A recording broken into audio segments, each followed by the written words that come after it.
vi renderete conto che non esiste cibo più inebriante. Beh, che succede? Perché piange la bambina?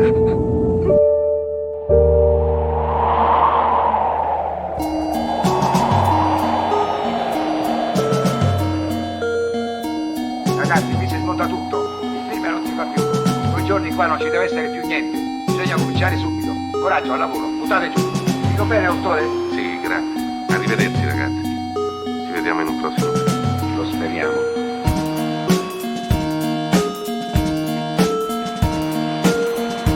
Ciao, marinai. Welcome to Cinema Italia, a podcast dedicated to the world of Italian cinema. Presented by me, John Bleasdale.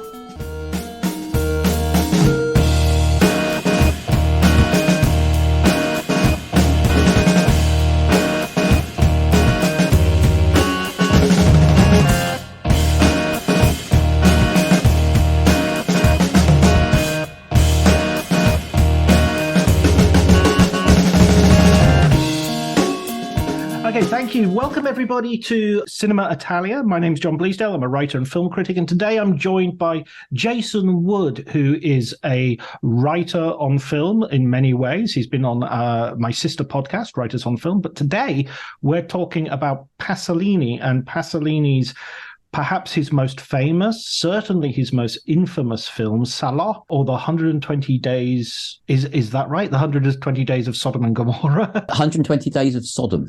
Of Sodom, yeah. Gomorrah, the less the less attractive sister who's not ever more mentioned. Sodom, less Gomorrah. Yeah. Oh my God, we're already there. This is as soon as you said this, in fact, I was talking to somebody else and they said, "What films are you doing?" And I said, well, I'm talking with Jason on Friday about Salò, and they went, "Oh, I knew somebody was going to pick that one straight away." Yeah.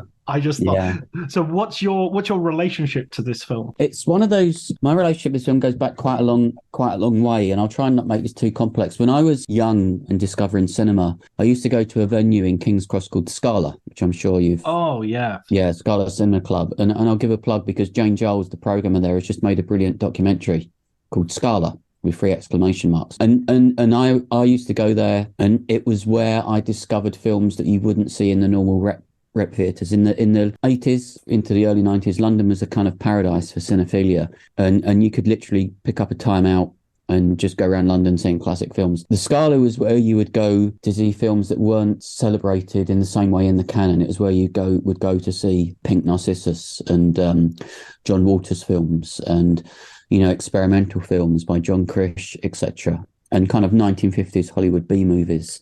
And of course, it was also famous for launching Evil Dead with Sam Raimi. But I particularly went there to discover Salò because I'd studied film and at A-level. And Salò was one of those films. It was a little bit like A Clockwork Orange, that it was very hard to see. Yeah, right. I remember Clockwork Orange circulating amongst my circle of friends on a VHS, and it literally wearing out with it being passed around and watched. And Salò was similar. I mean, it was banned for many years. And it was a difficult film to see, and the Scala could show films that you couldn't see anywhere else. And it was first to the Scala that I went to see Salò, and it's one of those films that was completely seared on my mind because I'd never seen anything like it. I'd read about it, and I'd tried to kind of goad myself to be shocked. But even in my wildest dreams or nightmares, I hadn't anticipated the visceral impact of a film like that. And then for many years I wasn't, and we'll come back to that, I'm sure, but for many years I wasn't able to see it again. Once the Scala disappeared, the ability to see the film disappeared with it. And it wasn't until somebody that worked at the BFI, a guy called Eric Sargent, who at that time was running the kind of what was a DVD label then, now be a Blu-ray label. He similarly had a kind of real connection to the film, and he did a restoration and a reissue. And I saw the film for the second time at the ICA cinema, and it had lost none of its power to shock. You see films and you remember them, and then you see them again, and in some way they're diminished. And I think Salò, it's one of those few films. It's a bit like, for me, Cronenberg's Videodrome. It feels like a film with a philosophy.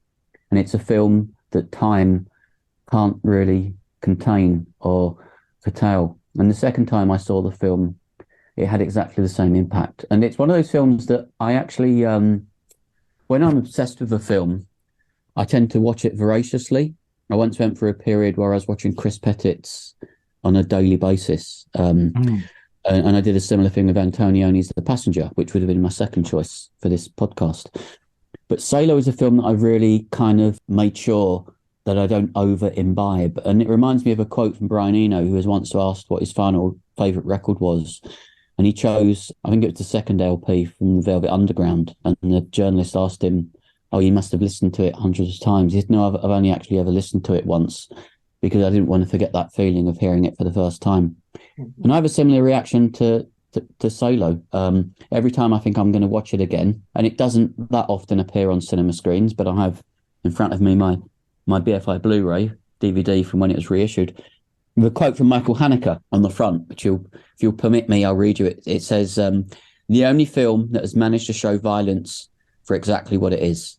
And I think it's very hard to disagree with that. So it's not a film I watch often, but it still feels very much kind of burned onto my retinas. That relieves me that you don't watch it often. I think it would be, it's one of those films that, as you say, it's visceral, and it makes me really question a lot of things about watching films and watching cinema and specifically watching violence and suffering, and why I'm doing it, and why and what I mean. To me, it strikes me as a extreme, to be honest, like all Pasolini films, extremely moral film, even though it might not be the first idea that springs to mind when you think of it.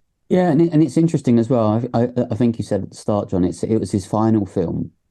And I think it also signalled a real change in style for him. You know, Antonioni, to that point, was probably best known for his, gritty 60s films, about pimps and thieves. Yep, sorry, you mean Pasolini? Sorry, yeah. You said Antonioni, but yeah, you're still thinking of The Passenger. I'm still thinking of The Passenger, which is a film that I do return to many times.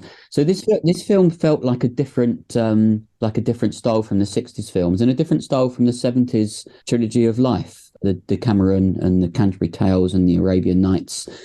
And they seem like the work of a kind of baldy, admittedly, but life-affirming man. Salò doesn't feel like that. It doesn't feel like that at all.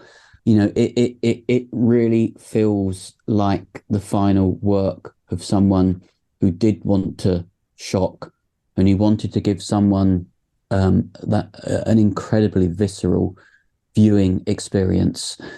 Obviously, it's based on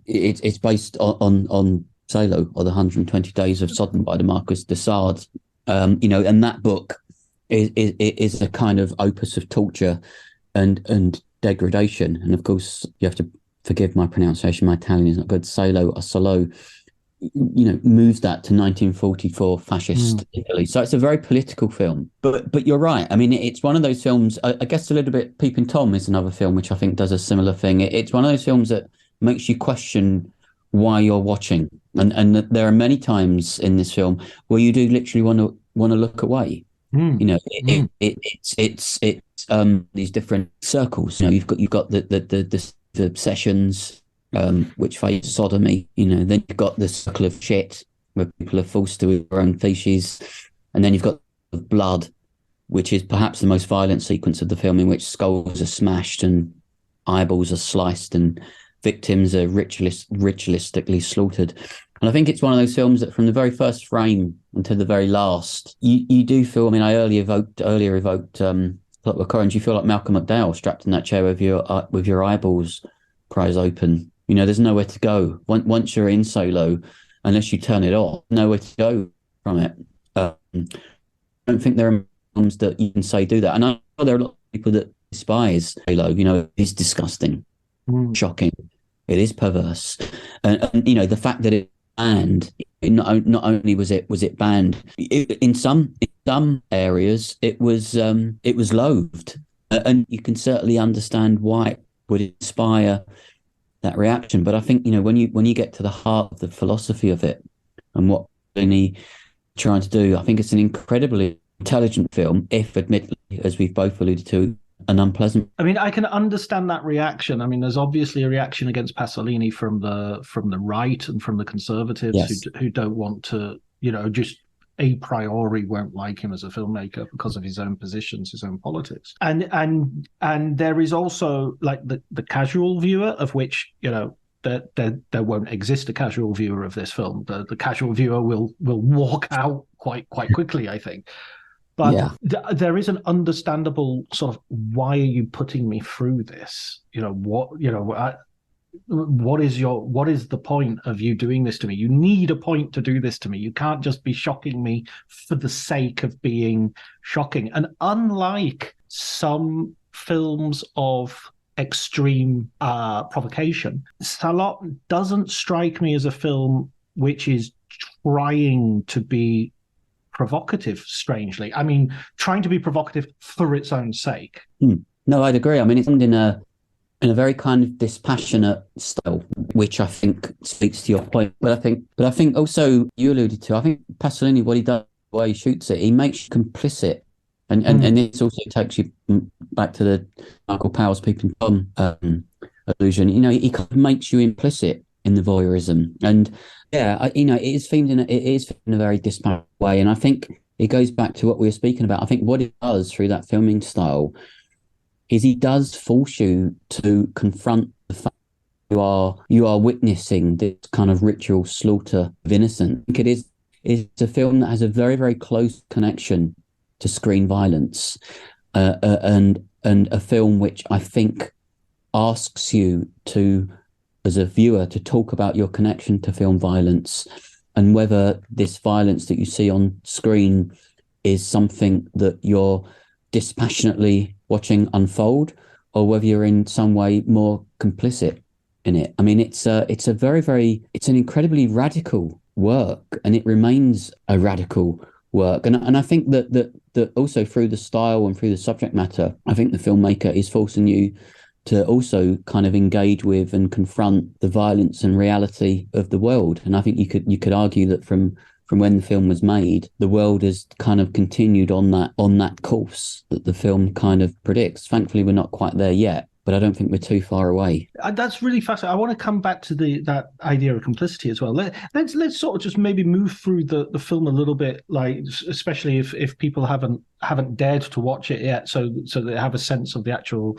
I mean, I hesitate to say story because, like the Marquis de Sade's book, it's so there is such an element of formula, sort of repetition, and that it does also indicate a kind of the boredom of torture as well, that sort of the boredom of extremity. You get to a certain point where we're repeating stuff, but at the very beginning we have a group of four wealthy men representing law in the magistrate. The president is kind of politics. The duke is kind of the aristocracy, and the bishop as representative, of course, of the Catholic Church.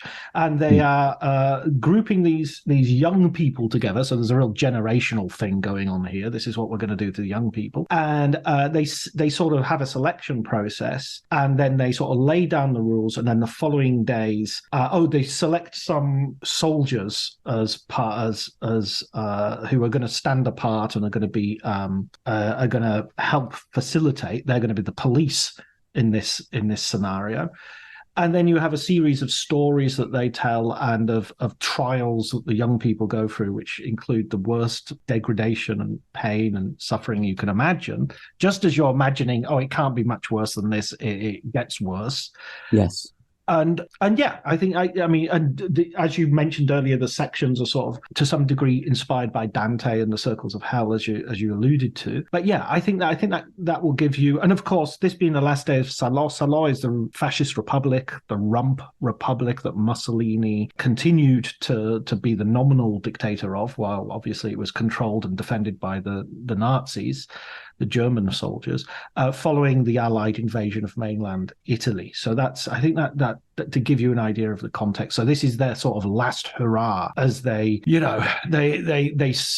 exercise their complete freedom through violence and suffering. That's correct, and it obviously has very strong kind of religious overtones as well, I think. And I think the other thing that we should, and you've done a beautiful summation. I'm not sure, John, that after this podcast people are going to rush out to it's not the kind of film that you sell into people. And it'd be interesting if people do watch it after listening to this, if they feel the same sense of kind of shock and revulsion, and I think a little bit of awe. I always like to imagine myself as a spectator seeing something like this for the first time. And I would also say that the phrase "shocking." I mean, I'm interested in this kind of film. When I was kind of really getting into cinema in the 80s, I was interested in the kind of canon, the established canon. But I was also interested in, and I don't say this with any sense of condescension or criticism, in kind of trashy films and B movies, and the films of Fulci and Ruggero Deodato. I like the kind of scuzzy end of the spectrum, and Mondo Macabre. I mean, these were all things that really began to exert a bit of a fascination with me. But with all the things I've seen, and I've seen, to not paraphrase Rutger Hauer, I've seen some things you wouldn't believe. I still haven't seen anything like Salò. I really don't think I can think of a comparative, and I think that is what gives it its kind of uniqueness. And the other thing I was going to say about Salò, because as I said, you described it also perfectly, given that it was the director's last film, there is that kind of connection as well between the violent death that Pasolini died. And throughout his life, that there was an interest in Pasolini in his personal life, in the kind of underbelly, if you like. And I think the death, which obviously you probably know more about than me, but very suspicious circumstances, possibly with state involvement. I think that also in some ways contributes to the legacy. To the legacy of the film, but on the subject of shock and awe, and I know I had just because I had it in front of me, I had the Haneke quote. That I did find an interesting quote from the director that he gave in an interview to a French publication before the film was released, because I think he'd anticipated, he'd anticipated the controversy. And he did want to talk about the aesthetic principle behind the film, and Pasolini said, and I haven't got the source material, I just know it was to a French television production. He said, I believe to give scandal is a duty, to be scandalized a pleasure, and to refuse to be scandalized is moralism. So I think he was very aware of what he was doing with this film, and I think he was very aware of the philosophy behind it. But it's hard to imagine few other filmmakers being so committed to that idea of the connection between scandalization and morality. And even John, even when we speak about some of the pain and suffering, some of the images are actually kind of slowly flooding back, and it's painful. It's just like a kind of painful memory that in some ways you wish to blot out. I mean, so Salò is not a film that in any way you can kind of revel in the memories of and return to it as a source of pleasure. It's almost something that you see and you want to move on from, which again, I think that's what gives it its kind of uniqueness. I don't think there are too many other films that you could make the same claim of. It's not a quote you necessarily want to put on the poster, but it is sort of like you'll need a shower. This is a film that will make you feel very dirty. I mean, I think this comes as well. It's interesting that you talk about that sort of scuzzy end of the sort of genre cinema that's coming out of Italy at the moment. And there's kind of, I'm not sure when the Nazi exploitation trend begins, but it must be around about here that you start getting the sort of she-wolf of the SS kind of film coming out. And this film sort of is thematically there, but whereas those films kind of are reveling in that sort of stuff. I mean, I even hesitate to say that, because I think even those films are really difficult to watch. They're not. They're difficult to watch, but and I think you're right. The idea of reveling. I think there are certain films that are perhaps, they're aware of their subversiveness, but they're not aware of their political radicalism. And I think maybe what sets Salò apart is I think it very much is. And I think that Pasolini is presenting these images knowing that they're unpleasant and degrading and immoral and almost it's a depiction of suffering, which is at times unbearable. But I think he's not serving it up for pleasure or for titillation. I think this is a film which assiduously avoids that. I mean, you can't account for human nature. There may be some people that would watch this film and take titillation from it, but I certainly don't think that was in any way Pasolini's intention. And I think he's also saying that these things have happened, these things are happening, and that these things will continue to happen. And I think in that he is right. I mean, I think that in many ways this film is a perfect depiction of humankind's capacity for hatred and for horror. And you mentioned the kind of films like we described as the scuzzier end, and this film is almost torn from the pages of history because it's showing you things that at some stage would have happened. And I think that's what makes it so. I mean, it's not an entertainment. I mean, when you watch some of the other films, and the Nazi She Wolves is one. You could describe that in some way as a kind of entertainment. Some of those kind of grind cycle films that Tarantino's so obsessed with. You could not describe this as an entertainment in any way. It's almost like a quite rigorous Marxist text. I guess there'd be comparisons with some of Godard's work, and I mentioned earlier, it's a film that once you're in there, you kind of almost want to get out, and you can't unless you turn it off.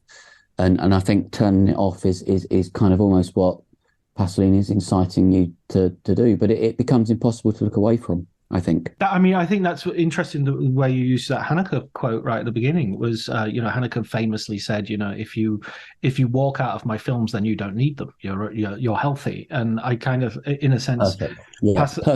Yeah, Pasolini has that similar relationship. It's like, you're disgusted, good. That's a perfect comparison, and I think that John Waters again. He said John Waters famously said that if someone threw up in my films, he would take that as the greatest accolade, which kind of goes against the notion of titillation that we were discussing. But I think I mentioned the Haneke quote, and you've mentioned Haneke. I think Haneke is not a bad comparison for this film because of that level of dispassionate detachment and confrontation. Yes. Very much, and and it's that kind of presentation of something that it's presented, and then you kind of have to deal with the consequences. And it's interesting. The other thing that I find interesting with Salò is a film that, as I said, it isn't actually. It's widely available now. You can buy it. I'm not giving a plug, but it is still available through BFI Blu-ray. You can see it. It's harder to see on a cinema screen, and I'm working on something that will bring it back. The Prince Charles screened it recently, and a kind of friend of mine who you may know, Paul Reed, who works at Picture House, he went and he described the reaction to the film, and there was obviously people there that were seeing it for the first time, and he described this kind of shocked silence after the film. There are some films that you talk about with your colleagues and your friends, and you kind of talk them up as being shocking. And when you show them the film, they're rarely shocked. I'm struggling to think of an apt example I would give, but they're rarely shocked in the way that you would hope them to be. I mean, I think if you showed someone Cannibal Holocaust or Cannibal Ferox now, I think because of the way that making films has evolved and special effects have evolved, for me, they're still great films. But I think if you showed them to a younger audience member, I think that feeling of shock would not be there, because some of the things that you see in those films are widely available in more mainstream films. I still don't think that's the case with this film, with Salò. I still don't think that you would see some of the things that you see here anywhere else. And we've spoken about the kind of dispassionate nature of it and the kind of detachment, but there is also a kind of really brutal realism to it. I don't think we need to avoid spoilers, but with the let's just go there with the shit eating. Yeah. It really does look like they are eating human shit. When you have eyes being sliced and tongues being sliced, this is not something which has been done, which looks obviously inauthentic. It looks very real. The violence looks very real. The sodomy looks very real. The suffering looks very real. There's an authenticity to this film, which again contributes to that idea that at times it's unbearable. I'm glad you brought that up, because I want to link it to something you said earlier, which was where you were talking about, some people might find this titillating, some people might get off on it, and that's included in the film. You've got 4 people who are getting off on it. They're not doing it for any other end than because they enjoy it. And that's the magistrate, the bishop, the duke, and the other one, the lawyer, the judge. Yeah. They're really into it. I mean, they don't mind themselves being being sodomized if need be, but more potently and more obviously, one of the guys, they're eating shit. They're not just forcing other people to eat shit. They enjoy it themselves. This is part of their own perversion and their own. So if you like this film, if you're watching this film and you're finding it entertaining and you're enjoying it, well, look at the guys in the background. That's you. You're a fascist. You're a fascist sadist, and you're included. So whereas other films, you get the feeling of like you're not necessarily included. If you get off on, I don't know, a rape scene in a film, your voyeurism isn't necessarily going to be criticized by, I don't know, Irreversible, for instance. Yes. Yeah. But in this film, if you get off on it, fine, you get off in it. That's a possibility, because that's, you're part of what is being depicted. Yeah, and I think Pasolini is quite clear about that. I mean, I think he is, questioning the notion of voyeurism, and he is kind of taking you to places where you don't necessarily want to be taken. And again, I think that the radical nature of the film remains undimmed, and I think also the political power of the film. You've mentioned all the people that are committing these acts, and they're all people that hold positions of great power.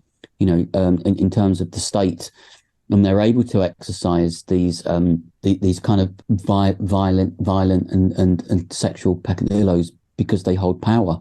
And I think that this is, I think we've already mentioned this. I think this is a brilliant film about the corrupting nature of power and what it does to people on a kind of individual and a collective level. I mean, there are also moments in this film, sometimes you can watch something which is kind of so shocking, but there are moments which almost feel like very, very brief diversions into something else. I'm thinking of the sequence where that these 4 people in positions of power kind of do a dance, and they start linking arms and doing a kind of a frolic. And again, that's one of the other incredible, shocking moments, because they're literally surrounded by the detritus of their torture and their callousness, and amidst them all, they're dancing. So even in the moments of the film that are not directly connected to the violence, there's a kind of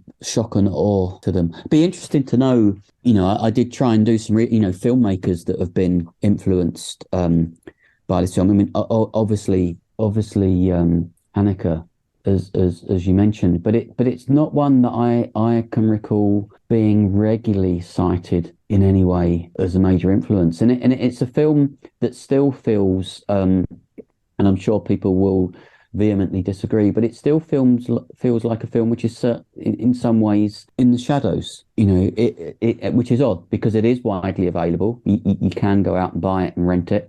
I think you can stream it as well. I think it's on several streaming platforms. You can book the film and screen it in a cinema. BFI has distribution rights, but for some reason people don't. It's almost like people are making a conscious decision. I'm not sure I want to go there, which I think says a lot about the film again. I wonder as well, talking about people being influenced or not citing it as an influence, is if it's reputational damage could be caused by somebody, coming out. And, Nicholas Winding Refn will quite happily, talk about Dario Argento and Giorgio Romero and, do some brilliant work in pulling out maybe some lesser known filmmakers as well. And then, but something like this would be a little bit too, I can't imagine this having a Tarantino Presents release. No, because I think once you're seen to advocate, I mean, it's also one of those things. It's the danger if people get a whiff of a film without having seen it. If you advocate this film to somebody that hasn't seen it and they become a kind of acolyte of the film without seeing it, it can be quite a dangerous one to advocate for, I think. But interestingly, John, as we came on air, one of my colleagues at the BF, I was listening to a podcast where Edgar Wright was talking about this film, which I think is very funny, given, the kind of kismet synchronicity of it, given that we were about to speak about it. So, it kind of is out there amongst people. But I also think, as an example, I use this film quite often as a kind of comic shorthand amongst friends and colleagues in the industries. It became a bit of a running joke that if someone asked me to pick a film, I would always say Salò, no matter what the occasion. Somebody that curates and screens film, somebody might say, we need a film for 15 to 25-year-olds, and I'd say Salò without thinking about it. And I think it's almost like a reflex action, because I can't think of anything like Salò, or I can't think of anything that does what this film does. It almost is like the full stop at the end of the sentence. I just, you can make comparisons, but I don't really think there is another Salò. I think it is genuinely unique.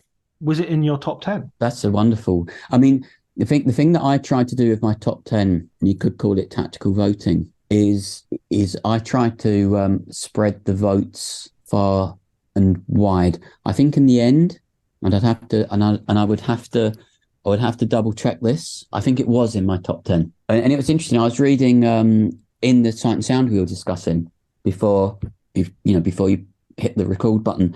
Paul Schrader, who the film is probably most associated with as a reference point, is Pickpocket, and he realised that every time he was doing the Sight and Sound poll, and he was picking his 10 films, he was picking Diary of a Country Priest for the kind of aesthetic religious aspect of it.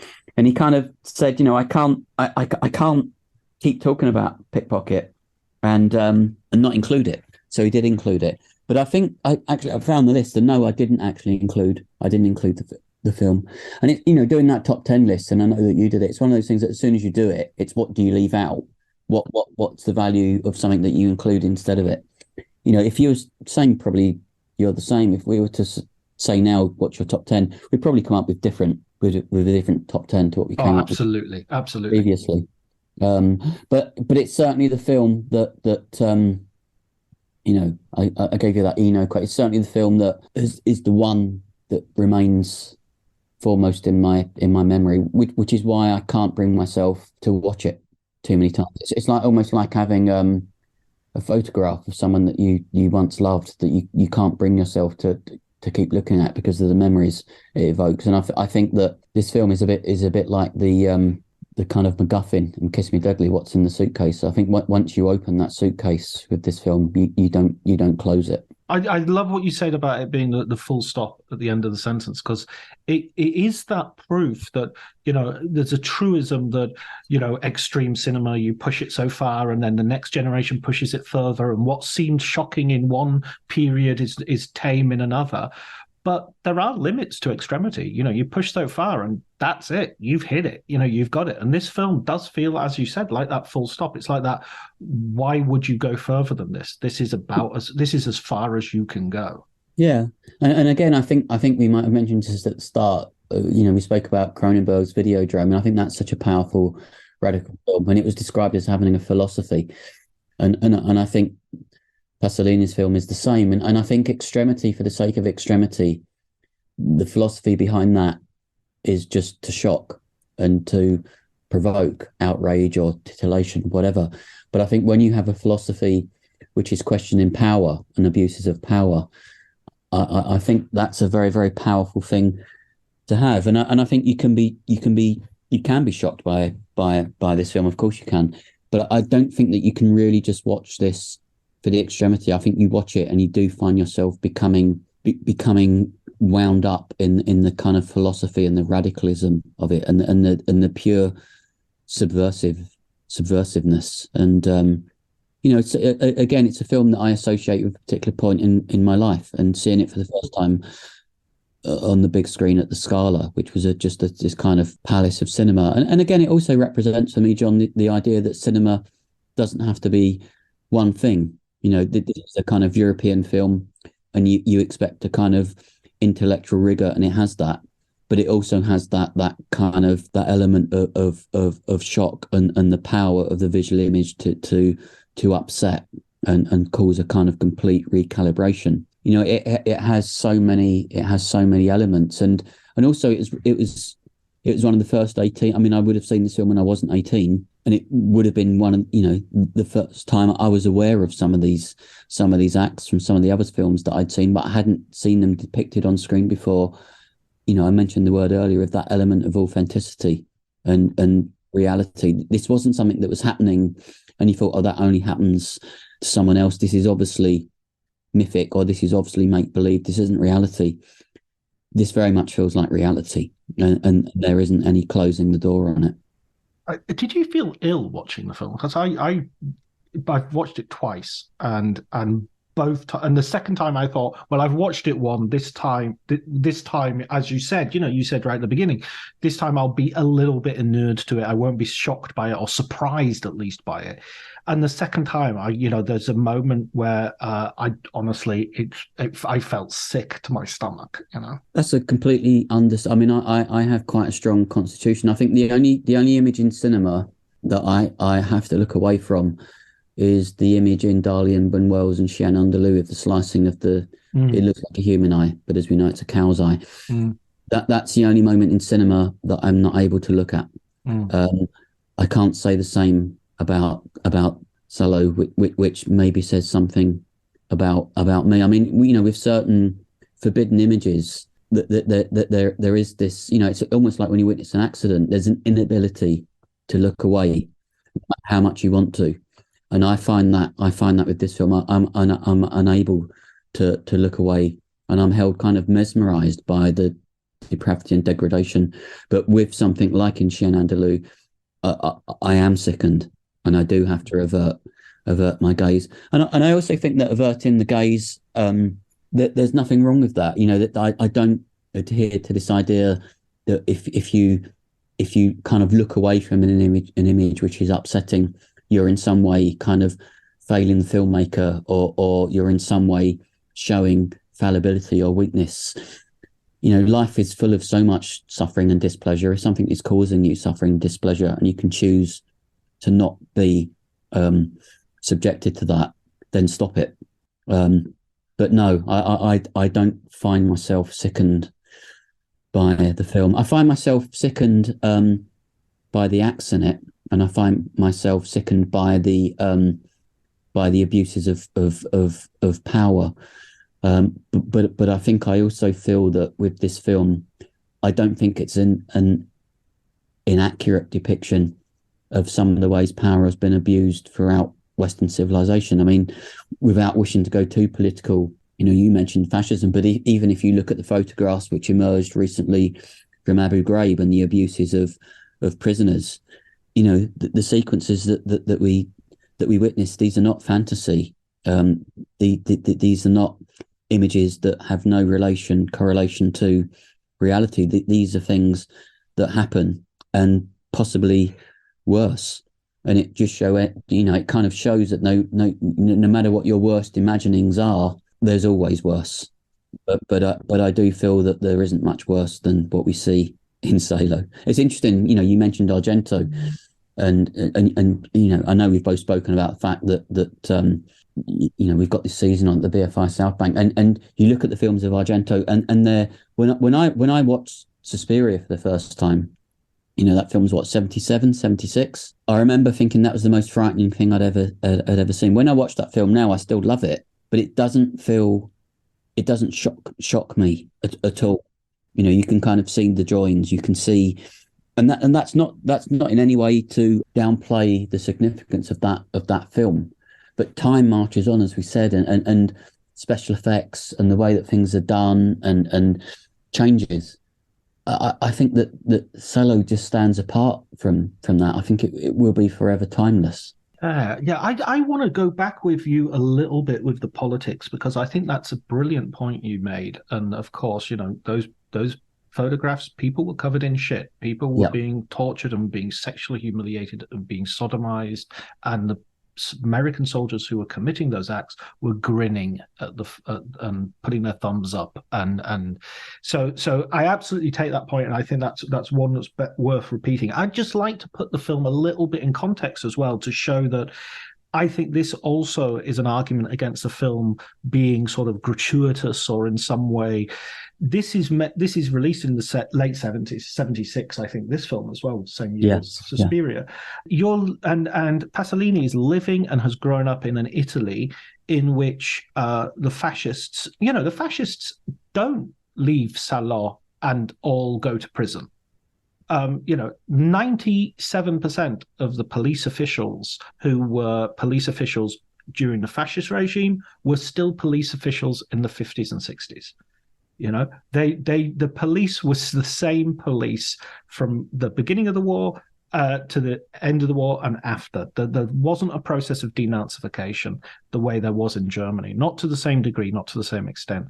So when he's making films in the 70s, in Italy, you have this moral fear of the youth, the hippies, the 1968 generation, the attempt to put the students and the workers together in the Fiat factories and create a revolutionary hope. These people were being condemned nightly on television by 50, 60-year-olds who themselves had, a fascist past. And I think that is what is behind a lot of the rage in this film, which I agree with you, is totally dispassionate. It is the actual way the camera moves and everything. This could be a costume drama. It could be, it's tableaus. It's still lifes. It's not Clockwork Orange doing loads of funky things with the camera and the point of view and everything. So I think Pasolini is very much sort of holding up a mirror to the older part of society. And he's saying, you think the youth today are deprived and amoral and immoral and they have all these problems, but look what you fucking did to them. And look what you would do tomorrow if you had the chance. So I think that's where his rage is. And just very quickly, I'm sorry going on a little bit, but in terms of his death, of course, this wasn't intentionally his final film. He wanted to carry on making films, but he was murdered, and he was. The police had this idea that he was murdered in a sort of a sexual assignation that went wrong with a sex worker. And he used sex workers. He was he was a gay man in Italy in the 1960s and 70s when that was a extremely difficult thing to be. He was a public figure. But there is, at the very least, the police did not investigate particularly well. And at the very worst, there could easily have been collusion at the highest state levels, because there was certainly more than one murderer, and his body was brutalized. So, and there are fascists, and there were fascists, and we have fascists today who would like that history all to be forgotten, and for us to think of it as very relative. That the fascists had their point and the partisans had their point, and let's all get over it and move on. But no, I think that's a really interesting point. I think it's also a really interesting point about the fact that the perpetrators are not punished. I mean, one of the things that people like about some of the kind of classic horror films is they present a monster or a monstrous situation, but then the equilibrium is restored at the end with the death of the monster. And this film refuses to do that. And I think this is what also makes it feel so current. I mean, if you look at I didn't think we'd live for a time where you would have a UK government that would so brazenly lie and collude and cheat and pull the wool over the eyes of the public and basically fill their own pockets whilst in power. And there aren't any repercussions to that. They just go on enjoying their power and their privilege and their political position. And I think that we've almost become, which is a worrying thing, we've almost become kind of sedated to the fact that perhaps is how life operates. You can commit heinous acts and you can go unpunished and you can go on committing them and flourishing. There isn't this idea anymore that you get caught out and your career ends.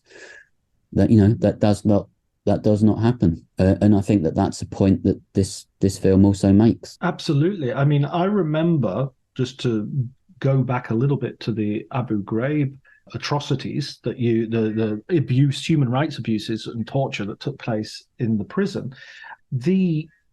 One of the women who were featured in the photograph, I remember reading sort of like a profile piece on her, which was kind of saying, oh, was she a bit, she was at the bottom of a hierarchy, and as a woman, she was much more condemned than the men, and the this and the that and the other.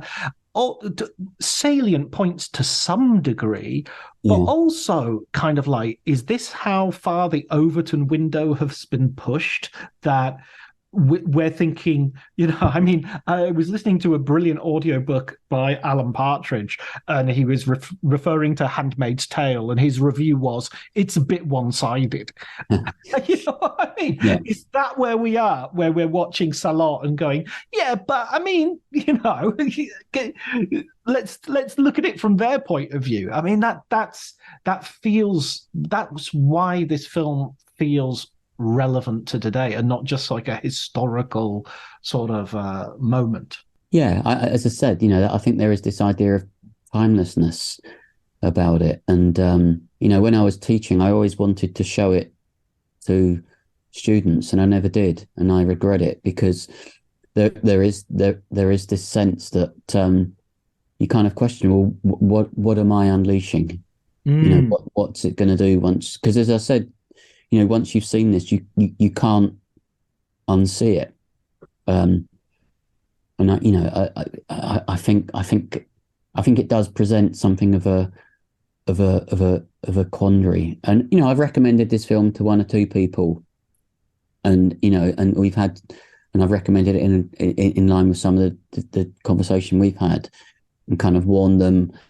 And nobody I've recommended it to has come back and kind of said, oh no, you oversold it. I didn't think it was that. Everyone is kind of stunned into silence by it. And it would be difficult to, I think it would be quite difficult to imagine any other reaction, because the acts that the film is depicting, you might think, oh, this is the worst thing I can imagine. But then, as we've discussed with you, there is always worse.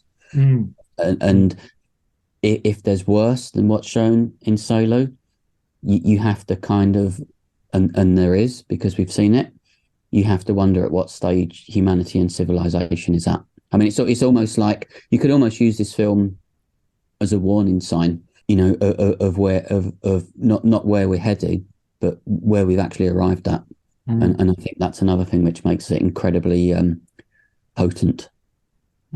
Absolutely. And I mean, I've been to Salò, the actual town, which is on Lake Garda, and is we were there for we were staying in a hotel for my birthday. It's not far from here. It's like an hour and a half, maybe. Are you in Rome? No, I'm in Veneto, so I'm sort of near Venice, but just where the mountains begin, about an hour away from Venice. And beautiful. I always see photographs that you post, and I always feel that slight pang of envy, John. Yeah, I'm definitely hated because. Yeah, please don't post them, because. Yeah, but yeah, I mean, it's one of. I mean, I always. I mean, I know people. Again, I mentioned being obsessed with Radio 1. I know people that do kind of personal odysseys to all the buildings and the landscapes depicted in that film. I'm not sure. I mean, it's like the Mian Hansen love film with Tim Roth and Vicky Krieps, where they go to Bergman's Island, yeah, and they go on the Bergman Safari, as they call it. I'm not sure that Salò is ever going to kind of encourage visits. But then again, we talk about recent horrific incidents. There was those pictures on Twitter of tourists visiting Auschwitz and posing for photographs in a kind of carefree manner. I don't want to sound too pessimistic, but I do think that this film shows you the very worst of humanity, but it actually doesn't, because I think there is always a worse side, and I think that some of those photographs, as I said, at Auschwitz, kind of show where humanity has sunk to.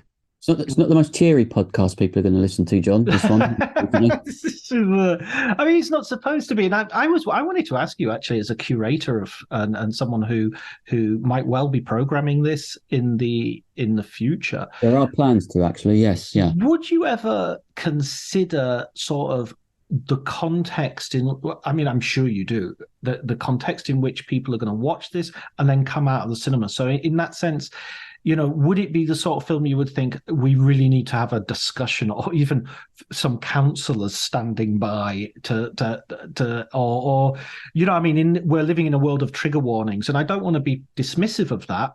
This would be exactly the sort of film that I would say to people, look, if you're not up to it, fine, there's, because I think there is that thing about extreme sort of mondo carne cinema of like, there's a sort of machismo about, I watched that piece of piss, no worries, and I was eating my chips while I was watching it. This is not that film, and I don't even those films, it's not much. The machismo is stupid anyway, so don't apply it to cinema watching.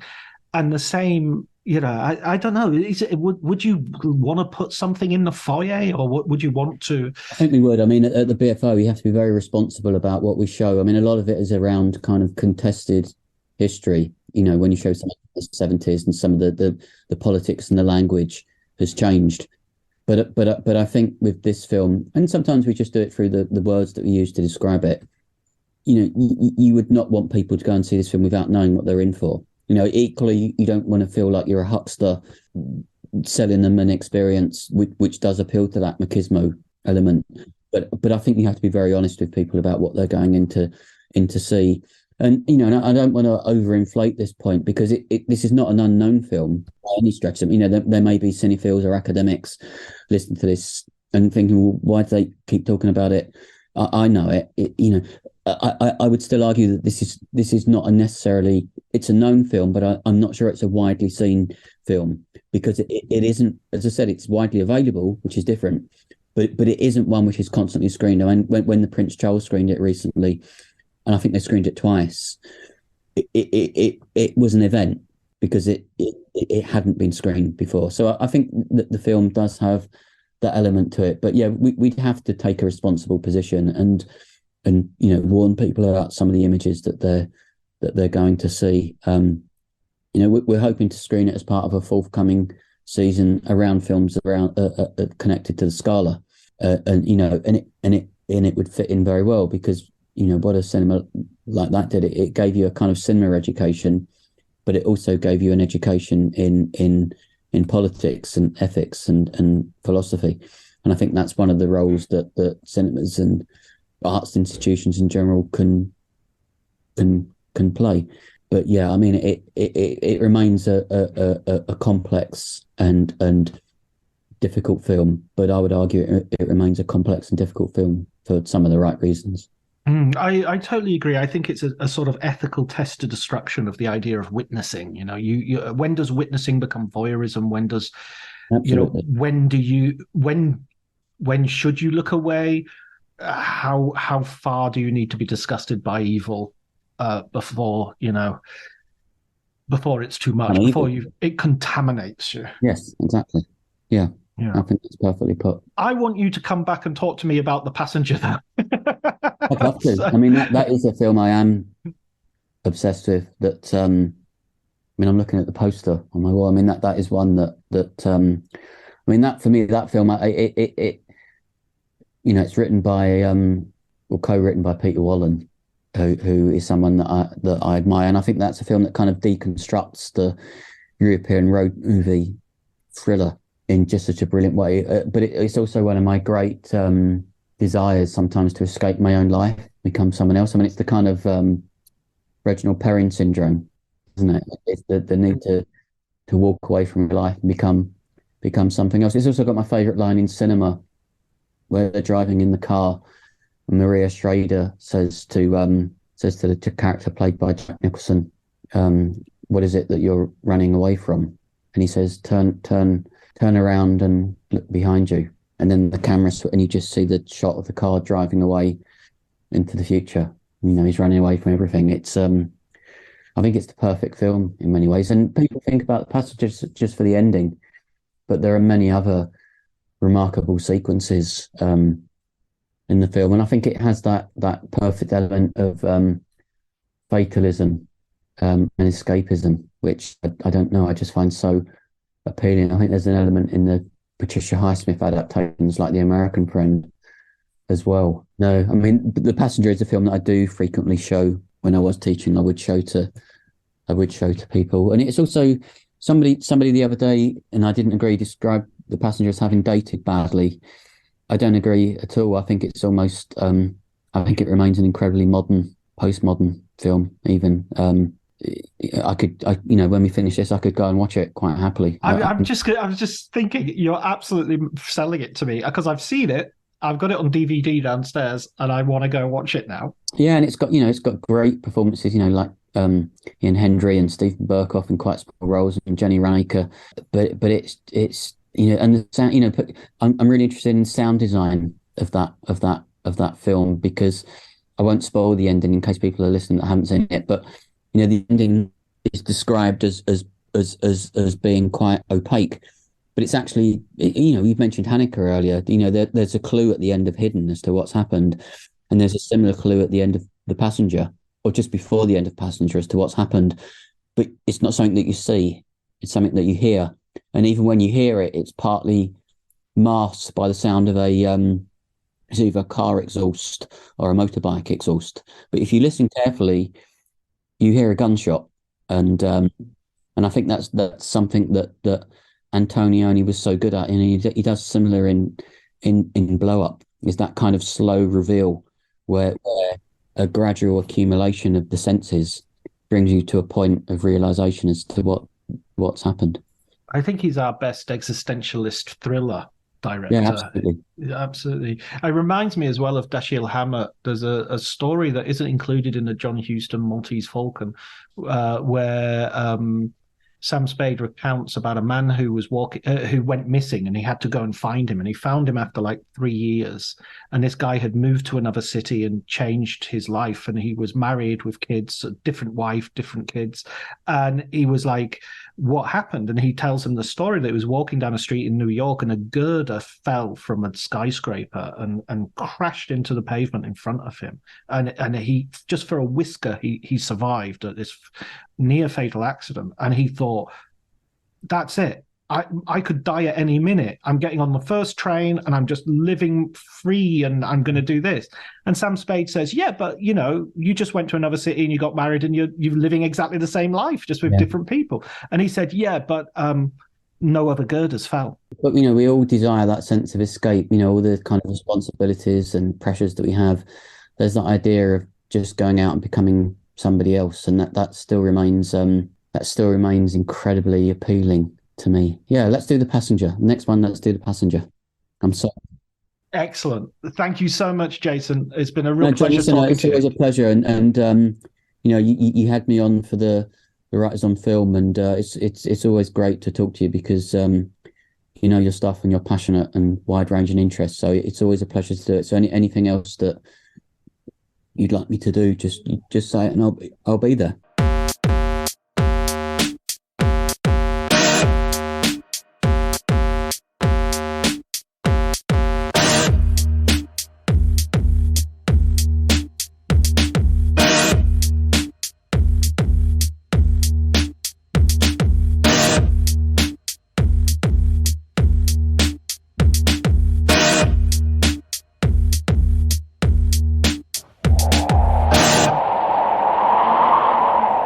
Arrivederci ragazzi, ci vediamo in un prossimo film. Lo speriamo.